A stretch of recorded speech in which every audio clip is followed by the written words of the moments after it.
I'm Ethan, and for the past 19 years I was married to a woman named Rachel. Together, we have a daughter, Chloe. She's 17 now. I work as a mechanical engineer over at the local auto plant. My days are pretty much spent making sure the machinery keeps humming and the assembly line doesn't fall behind. It was a bright, warm afternoon in March when I felt my phone buzz in my pocket. I wiped some grease off my palms and took a quick look. Frank, my neighbor, was calling. That was odd. He never reached out while I was at work. Still, I answered. Ethan, you need to get home. Right now. His voice sounded tight, almost panicked. My gut immediately twisted. What's going on? There's a moving truck in front of your place. Couple of guys are loading up furniture. My grip tightened around the phone. What? Who the hell, eh? I don't know who they are, he said quickly, but they're hauling a ton of stuff. Your wife's there too. Thought you should know. Rachel? My heart started pounding in my ears. Are you sure? Positive. You'd better hurry. I didn't waste a breath. I shoved my phone back in my pocket and charged across the factory floor, my boots echoing against the concrete. My mind was spinning. Was this some kind of robbery? Or something even worse? When I reached my boss's office, I didn't hesitate. I knocked once, then stepped inside. Sir, I've got to go. Right now. He looked up from his stack of papers, his expression stern but fair. What's going on? My neighbor just called. Looks like someone's robbing my house. They're loading our stuff into a van. His eyes went wide. Go. Now. That was all I needed. I turned and bolted for the parking lot, heart slamming against my chest. My fingers fumbled with the keys as I yanked the door open, jumped into the car, and fired up the engine. The tires screamed against the pavement as I peeled out of the lot. My hands gripped the wheel so tight they hurt. I didn't know what exactly I was about to walk into, but I knew one thing for sure: this wasn't just some random burglary. And Rachel being there? That threw everything into chaos. I slammed the gas pedal, racing to get home. When I reached the house, my brakes squealed as I pulled in. My heart was hammering as I jumped out and stormed toward the driveway. And there he was, some tall, skinny guy with a smug look, barking orders to two other men who were busy loading my damn furniture into the back of a moving truck. Hey! Drop it! Right now! I shouted, charging toward him. The guy barely gave me a glance and muttered, "Mind your damn business." And that was it. That was all it took. Before I even knew what I was doing, my fist smashed into his jaw, sending him sprawling to the ground. He grunted when he hit the pavement, but I wasn't done yet. I jumped on him, fists flying. The rage had taken over. You think you can just rob me? I growled, slamming another punch into him. In the middle of the damn day? He groaned, trying to shield himself, but I wasn't backing down. With one hand, I fumbled out my phone and punched a 911, breathing hard as I spoke. There's a guy stealing from my house, I said. I've got him pinned. My fists were still clenched, ready to go again if he so much as twitched. The dispatcher's voice came through, calm but serious. Sir, I need you to go inside your home and lock the door. Officers are on the way. I gave a dry laugh.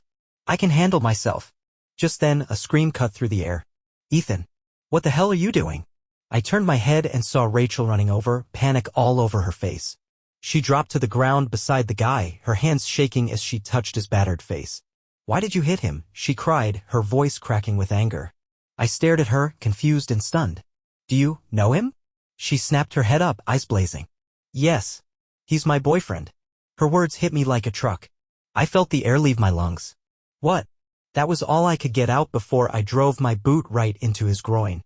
He curled up on the ground like a bug under a magnifying glass. You're my wife, I growled, barely able to control the fury in my voice. And you've got a damn boyfriend? I kicked him again. Watched him squirm. Rachel screamed, "Stop it. Ethan, that's enough." But I wasn't done. I turned toward the moving truck, my head spinning. Why is this thing even here? I shouted. The guy just groaned, still doubled over. His silence pissed me off, so I kicked him a third time. Just to make sure he got the message. Off to the side, I caught sight of the two movers standing there, arms crossed, smirking like they were watching a backyard wrestling match. Honestly, if I were in their shoes, I'd probably be entertained too. Then the sirens started wailing. Two police cruisers rolled up to the curb. Officers jumped out, hands near their holsters as they scanned the scene. Me standing over a bruised man, Rachel crouched beside him, and the movers watching like it was pay-per-view. One cop, a tall guy with a serious look, stepped between me and the man on the ground, placing a firm hand on my chest. Step back, sir. I clenched my fists but took a step back, still breathing hard. I'm the one who called you, I told him, my voice laced with frustration. He raised an eyebrow. Is that so? Yeah, I snapped. My neighbor called me. Said people were loading up my house into a damn van. I got home as fast as I could and saw that guy, still curled up on the driveway, groaning in pain. I pointed at him so the officers would know who they were dealing with. One of them turned to Rachel, who was still on her knees, cradling the guy's face like he was some fragile doll. Her eyes were red not just from anger, but something else too. Maybe guilt? Regret? The officer kept his voice steady. Ma'am, can you explain what's going on here? Rachel looked up, wiped her face, and spoke in a shaky but determined voice. His name is Logan Pierce. He's my boyfriend. Even though I'd already heard it once, those words felt like a gut punch all over again. The way she said it, calm, blunt, like it was no big deal, just made it worse. I'm leaving Ethan, she added, her voice now cold and empty. And I'm taking my half of the furniture. The officer glanced back at me. I must have looked just as lost as I felt. My whole world, 19 years of marriage, our home, our kid, was unraveling in front of me.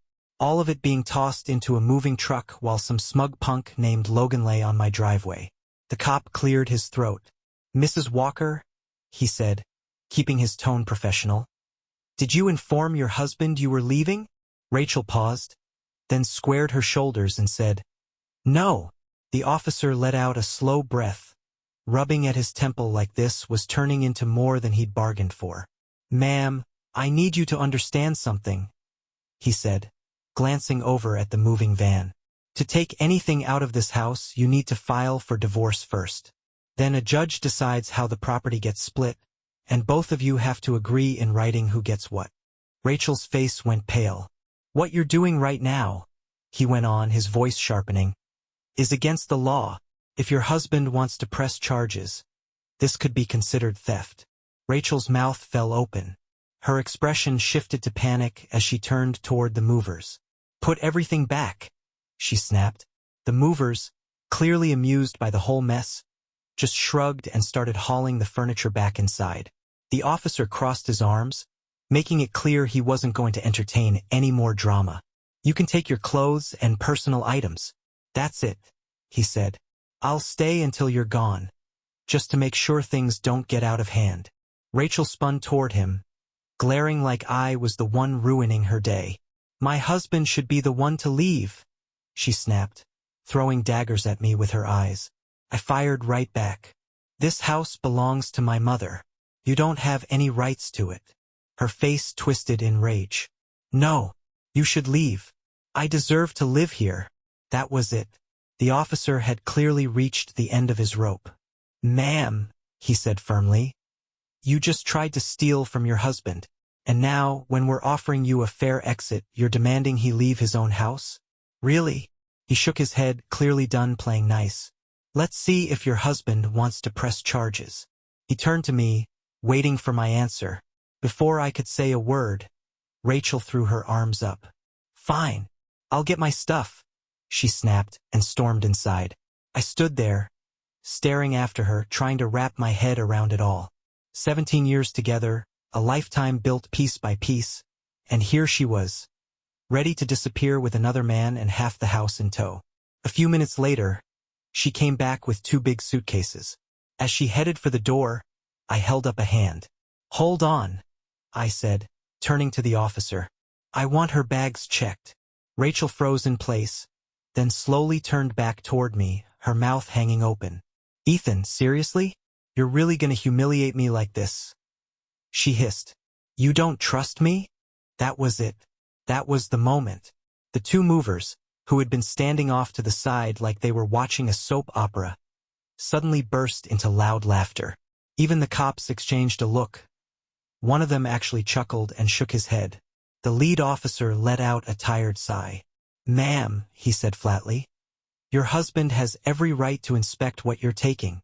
With a bitter glare, Rachel yanked open the first suitcase and stepped aside. I knelt down and started digging through her stuff. Mostly clothes like I expected, but tucked in between some sweaters, I spotted my laptop and the charger for my phone. I pulled them out and held them up. She exhaled quietly. I need those, she muttered. I gave a short, humorless laugh and shook my head. Get it from your boyfriend, I said, cold as ice. Let him take care of you now. And just like that, she was gone. She'd packed her bags, taken her so-called soulmate, and walked right out of my life. Loga was still limping from the beating I gave him. That gave me a tiny bit of satisfaction, but it didn't last long. The house went quiet. Too quiet. And that's when it started to hit me what had just happened. What I just lost. Then the front door opened. Chloe walked in, backpack over one shoulder, her face scrunching up as she looked around. The mess, the half-empty living room, the scuffed-up floors from the movers, it was all right there in front of her. She dropped her bag and looked straight at me. Dad, what the hell happened here? I let out a long breath and rubbed my temples. Come sit down, I said, patting the couch beside me. She took a seat, eyes locked on me, waiting. I inhaled deeply. Your mom, she's gone. She left. Took her new boyfriend with her. Chloe blinked, then, to my surprise, gave a tiny shrug. Oh, she said casually, you mean Walter? I stared at her, my hand tightening around the whiskey glass I hadn't even realized I was holding. Wait, so you knew about him? She gave me a look like I'd just asked her if the sky was blue. Yeah, she said. Mom told me. He's her first love or something. Her one true love. I just stood there stunned. That sentence hit harder than anything else that day. I turned away, walked over to the bar, and poured myself a stiff drink. My hand was steady even though everything inside me was shaking like hell. I turned back toward the living room and sank into the chair, glass still in hand. My voice was steady when I finally spoke. So, I said, keeping it even, why don't you tell me more about this Walter? Chloe leaned back on the couch, crossing her arms like we were just chatting about the weather. Mom's always talked about him, she said casually. He was her first love. She never really got over him. That stung more than I wanted to admit. She married you, Chloe added, because you were the safe option. A decent guy. I let out a dry laugh, shaking my head in disbelief. A decent guy, I repeated, bitterly amused. That's all I ever was to her. Not someone she loved. Just a convenient choice. I took a sip of my drink, letting the warmth hit my chest before turning back to her. So tell me, Chloe, I asked, do you actually think your mom made the right call? Leaving me for him? She didn't even flinch. Oh yeah, she replied, matter of fact. You were more like an arrangement. But Logan and Mom? They were meant to be. He only left her because he had to go overseas for school. Now he's back, and she deserves to be with him. I nodded slowly, staring into my glass as I swirled the amber liquid inside. That's interesting. I leaned back and exhaled through my nose. The weight of everything was starting to sink in, and it felt like I was being buried alive. So, I muttered, mostly to myself, all those years with me as my wife, that was just a placeholder. For the first time, Chloe didn't respond right away. Her eyes flickered with something, maybe hesitation, maybe guilt, but it disappeared just as fast. She gave a small shrug. Not a placeholder, she said, trying to soften it. Just a temporary setup. Until Loga came back. I took another drink. It warmed my throat but did nothing to chase away the cold knot forming in my gut. I set the glass down and tapped my fingers against it, letting her words marinate in the silence. So, I asked slowly, if Logan had never left, your mother would have married him instead. And you'd be his daughter. That sounds like the perfect ending to you. Chloe gave a small, dreamy smile. Yeah, she said without missing a beat. Like something out of a fairy tale. I gave a quiet chuckle, shaking my head. Interesting, I said again, mostly under my breath. Then another thought struck me. If you knew, I asked, looking her dead in the eye, who else knew about Walter? She didn't even have to think about it. Oh, Grandma Diane knows, she said, like she was naming people for a dinner invite. My expression hardened. Diane? Your mom's mother. She nodded. Yeah. I clenched my jaw. And what about Grandpa Charles? Her husband. She gave a little shrug. He knows too. My fingers tensed around the glass before I forced myself to let go. I didn't want to shatter it. Not yet. And how long have you known about this? I asked quietly. Chloe leaned back, toying with a loose thread on her sweater. 6 months, I think. 6 months. 6 goddamn months. My wife, my kid, my in-laws, every one of them knew. And nobody had the decency to tell me. I nodded slowly, trying to stay calm even though my heart was pounding like a drum. Very interesting, I whispered. Then I stood up. Chloe looked up at me, a flicker of curiosity in her eyes. What are you gonna do, Dad? She asked. I turned to her, a slow smile forming on my lips. But there was no warmth in it. No comfort. Just resolve. I'm going to give everyone exactly what they've been asking for. Chloe didn't even blink. She looked at me like she already knew what I meant and she approved. You've done good, Dad, she said, her voice oddly calm. You gave Mom everything. Now, if she wants to be with the guy she really loves, don't stand in her way. I tilted my head studying her. She truly believed she was on the right side of all this. No guilt. No doubt. Just full confidence that her mother was doing the right thing. I gave her a slow, careful smile in return. Don't worry, sweetheart, I said in a smooth, even tone. I don't plan on stopping your mother. I paused, keeping my gaze locked on hers. I've already given her exactly what she deserves. I waited a beat, and I'll make sure she keeps getting it. In full. Something shifted in Chloe's eyes, just for a second. But she didn't say anything. I stepped forward and gently brushed a strand of hair behind her ear. And you, my little princess, I said softly, you'll get everything you've got coming to you, too. Her smile cracked for the briefest moment, but she said nothing. I let the silence hang in the air for a while before I turned, grabbed my coat, and walked out the front door. I drove straight to my lawyer's office.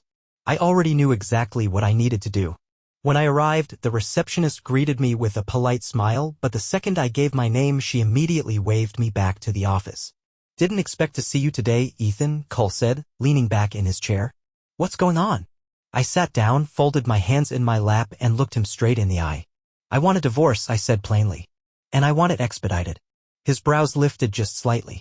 I see, he said, sitting up a little straighter. Anything in particular you're after? I leaned in. I want full control of my assets. She gets exactly what the law says she's entitled to, nothing extra. No favors. No wiggle room. I didn't even blink. No alimony. No generous settlements. No loopholes she can twist down the road.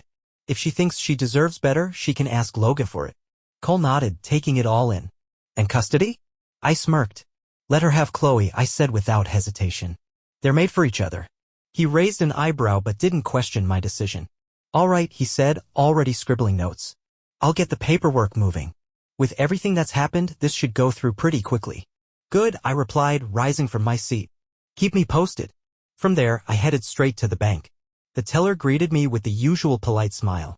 How can I help you today, sir? I'd like to withdraw everything from my joint account, I said, sliding my ID across the counter. She started typing away, her expression neutral until she saw the balance. Her eyes lifted, a little more cautious now. All of it, sir? She asked. Yep, I confirmed, then added with a smirk, actually, no. Leave $2. She paused for a second, then nodded. A few minutes later, she handed over a thick envelope stuffed with cash. Would you like it counted in front of you? She asked. No need, I said, slipping it into my coat pocket. Next stop, my office. I parked in my usual spot, walked through the building like it was any regular workday, and headed straight to HR. Hey, Ethan, the HR manager said with a smile. Everything okay? Yep, I replied, smiling back. Just need to update my 401k beneficiaries. Take Rachel off. She blinked, caught off guard. Oh, yeah, we can take care of that right away. I signed what I needed to, then moved on to the next item on my list, called up my insurance company. Within minutes, Rachel's name vanished from every policy I had. Health, life, auto gone. Finally, I dialed my mom. She picked up on the second ring. Ethan, is everything all right? I took a long breath, let it out slow. Mom, I figured you should hear this straight from me. I laid it all out. Rachel's betrayal. Chloe's reaction. The way my daughter spoke with such cold certainty, like love and loyalty meant nothing anymore. There was a pause on the other end before Mom finally spoke. Well, she said dryly, looks like the apple didn't fall far from the tree. I chuckled quietly. Nope. Sure didn't. But then my smile turned a little sharper. Thing is, Mom, I intend to keep that apple on the tree. She didn't say anything, but I could hear her exhale. That long breath said it all, disbelief, maybe some sadness, but also quiet approval. She knew I wasn't going to roll over and take it.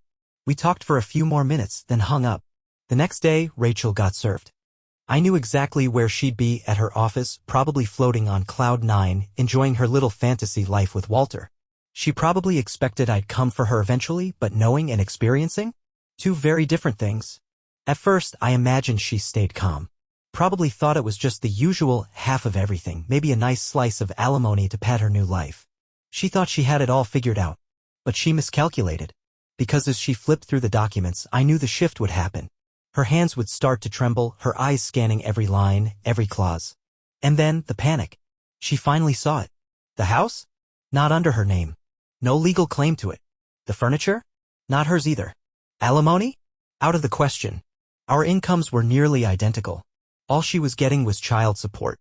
And even that was temporary, just 2 more years until Chloe turned 18. I'm sure she read those papers again and again, desperate to find some kind of loophole, some crack in the wall she could slip through. But there wasn't one. I had made damn sure of that. Not long after, my phone rang.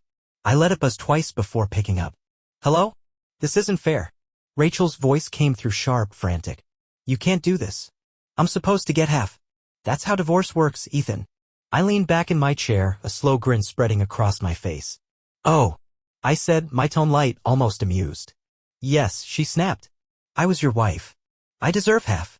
I let the silence stretch a moment, then said calmly, and I'm entitled to half of yours.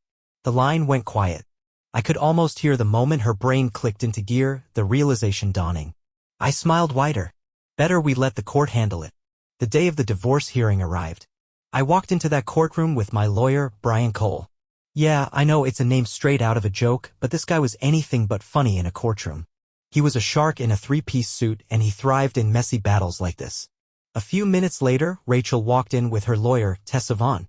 No, I'm not making that up either. The second Brian laid eyes on her, he licked his lips and muttered, I'm gonna destroy her. I glanced at him, raising an eyebrow. Same, I said instinctively. He looked at me with a smirk. I meant in court. His grin said we both knew what we meant, but we didn't have to say it.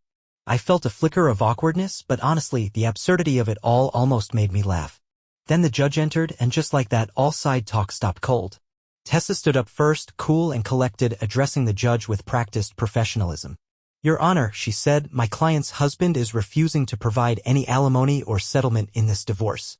We're requesting half of all his assets, as guaranteed under marital law, Tessa stated firmly.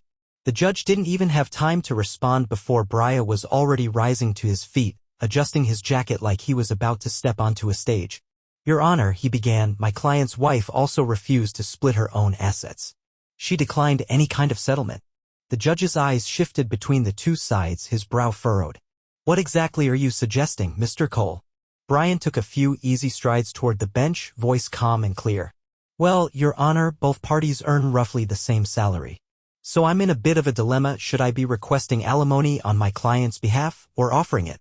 The judge let out a sharp breath, giving both Rachel and me a look. If their incomes are equal, then neither of them qualifies for alimony. I watched as Rachel's shoulders tensed, her hands curling into fists against the table. Before she could say a word, Tessa stepped in, trying to steer the momentum back. Your Honor, we'd also like to bring up that Mr. Walker emptied their joint account, left only $3. Brian didn't even blink. In fact, his face lit up with satisfaction. Yes, Your Honor, he replied smoothly. Because that's exactly what Mrs. Walker contributed to that account. There was a pause, the judge raising an eyebrow before turning back to Rachel. Anything else? Tessa hesitated but nodded. Yes, Your Honor, there's the matter of child custody. But before she could go further, Brian spoke up again, as confident as ever. We've already offered full custody to the other party. My client does not wish to pursue visitation. We will, however, continue to pay child support until the child reaches the age of 16, which is in 2 years. That's when Chloe gasped loud enough for the whole courtroom to hear. Her voice cracked as she cried out, You can't leave me, Dad. I'm your daughter. I didn't look at her. My jaw clenched, my hands balled into fists beneath the table, but my eyes stayed fixed ahead. I'd made up my mind. There was no turning back. The judge turned toward Chloe, his tone softening. Would you like to say something? He asked gently. Please come forward. Chloe hesitated but eventually rose and walked slowly to the stand. She looked small standing there, fragile even. When she spoke, her voice was thin and shaky. I didn't know my father didn't love me. Before she could continue, Brian stood up, straightening his tie with a practiced touch. Your Honor, may I ask the young lady a few questions? Tessa immediately objected. She's a child, Your Honor. This is inappropriate. The judge raised a hand to stop her. Let it happen, he said simply. Proceed, Mr. Cole. Brian stepped forward, his tone calm and measured. Chloe, do you love your father? She sniffled and nodded. Yes. He gave a small nod. Do you respect your father? Another sniff. Yes. He let a brief silence settle before asking the next question. Why are your parents getting divorced? Chloe's lip trembled. Because my mom's ex came back from Europe. She wants to be with him again, so she's leaving. Brian tilted his head slightly. So, in your opinion, that means your mother either never loved your father, or she just loved her ex more? Chloe opened her mouth, but no words came out. She looked at Ron, then dropped her gaze to the floor. The whole courtroom fell quiet. I still didn't turn to look at her. I sat there still, hands locked together. This was the moment I'd waited for. Brian pressed on. Tell me, Chloe, were you upset that your father lost his marriage? She glanced at me, clearly searching my face for something. But I didn't give her anything. Just stared straight ahead. No, she said softly. I was happy for my mom. Brian arched an eyebrow. Happy for your mom? Chloe nodded through tears. Yes. She was going to be with her true love. Brian exhaled sharply and rubbed his chin like he was thinking it over. True love, he repeated. He paced for a moment, then stopped and looked her in the eyes again. So let me get this straight. You weren't concerned about your father's pain. You asked him to just let your mother go. You were okay with him losing his wife because your mom deserved to be happy. Chloe's breath hitched, but she nodded. Yes, she whispered. Ron's expression hardened. He stepped forward, lowering his voice, making sure his words hit home. Then tell me, Chloe, why should he care about you? The silence that followed was deafening. The room felt frozen in time. Nobody moved. Every breath was audible. Every heartbeat seemed to echo off the walls. Chloe just stood there, stunned, her lips parted like his words had knocked the wind out of her.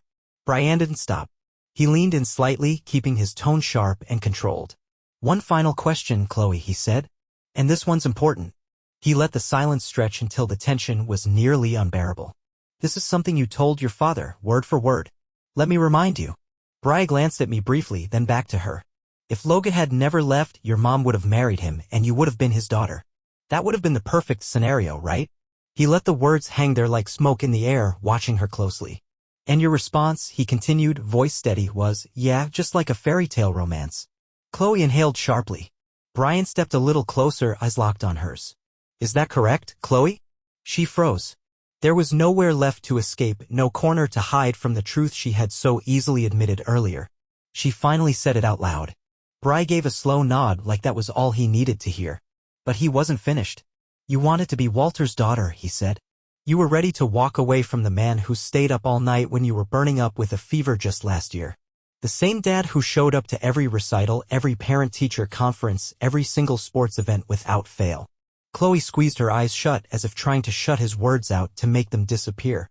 But he just kept going, relentless. You wanted to leave behind the man who made sure you got those roller skates you begged for, even though he'd been rotating through the same 3 shirts for work the past 2 years. Brian shook his head slowly, his voice tinged with disbelief. The same man who's giving you exactly what you asked for, letting you live with Logan and your mom, trying to create the family you think you want. Then he went quiet, letting the heavy silence press down on her like a weight. And when he finally spoke again, he delivered the final blow. And what's so wrong about that? That was it. Chloe completely fell apart, her body trembling as she sobbed uncontrollably. I'm sorry, Dad, she managed to get out between gasping breaths. I wasn't thinking clearly. Please, don't leave me. And in that moment, for the first time during the whole court hearing, I felt myself starting to crack. My throat tightened and my vision went blurry. I wanted so badly to get up, wrap my arms around her, and promise her that no matter what, I'd never leave her side. But I couldn't. I had to stay strong. So I clenched my jaw and sat up straight, holding it all in while a storm raged inside me. The judge, who had been watching the entire scene unfold with keen eyes, finally let out a breath and turned toward Chloe. That's enough, young lady, he said, his voice gentler now. You may step down.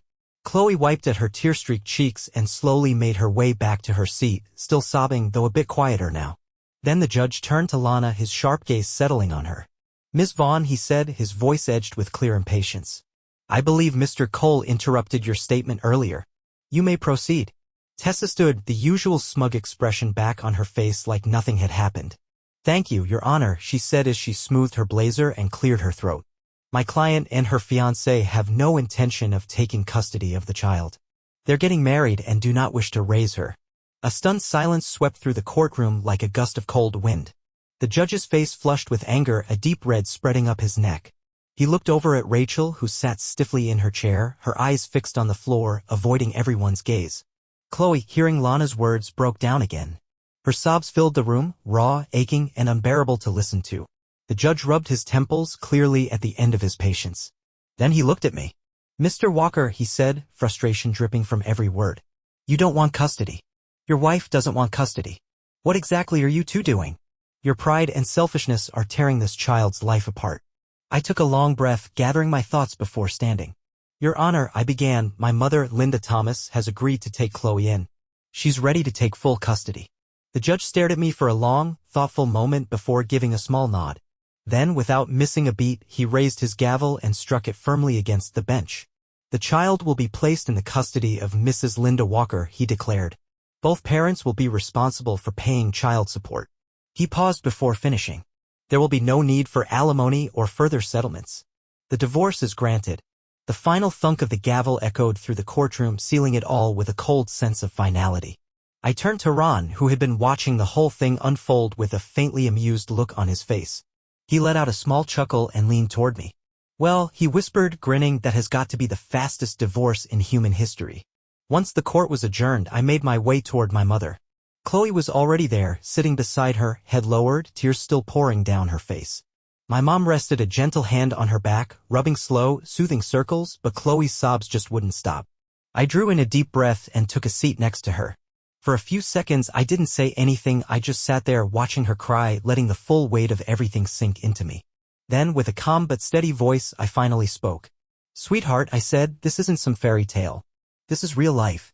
Chloe looked up just a bit, her swollen eyes meeting mine. She sniffled, too drained to speak. "I never wanted to leave you," I told her gently. "But I needed you to feel what it's like when someone you love turns their back on you. When you feel like you've been tossed aside like an old pair of sneakers no one wants anymore."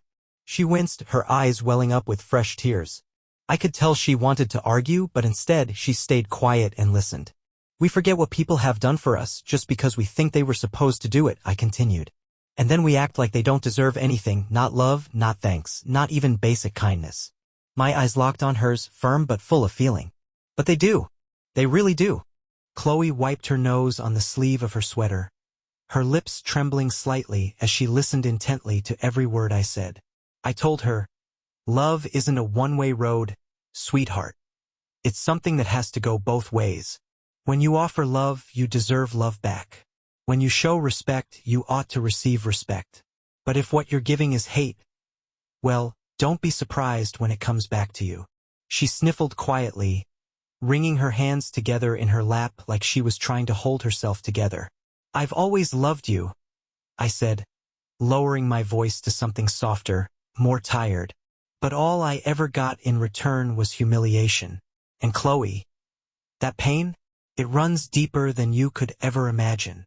Her breath caught in her throat, and she turned her head, unable to look at me, shame written all over her face. "If I'd let you walk all over me today," I continued, "you'd just do it to someone else later, and not everyone's gonna let that slide. Someday you might cross paths with someone who won't just walk away like I did. Someone who'll hit back with the same kind of hurt you gave them. Maybe worse." Chloe's eyes closed, her small body trembling slightly. Then she whispered, so low I almost didn't catch it, That wouldn't be good." When she opened her eyes again, she looked at me with a kind of sadness I hadn't seen in her before. Something real. "I'm sorry, Dad," she murmured. And just like that, she launched herself into my arms, wrapping me in a tight, desperate hug. Her body shook as she cried against my chest, letting everything out. Pain, regret, all of it, while I held her close. I just stayed there, arms wrapped around her, letting her fall apart in my embrace, feeling all that sorrow spill out. After a few minutes, she slowly pulled back. Her face was streaked with tears, and her eyes were swollen and red from crying. But there was something new in her eyes, something gentler, more thoughtful than before. She wiped at her face with the back of her hand and looked up at me, her voice quiet, unsure. "What about Mom?"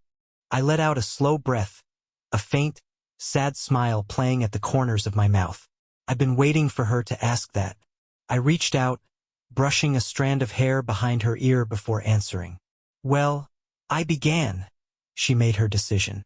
She chose to leave me, and you, and start a new life without us. Chloe's lip quivered, but she didn't look away.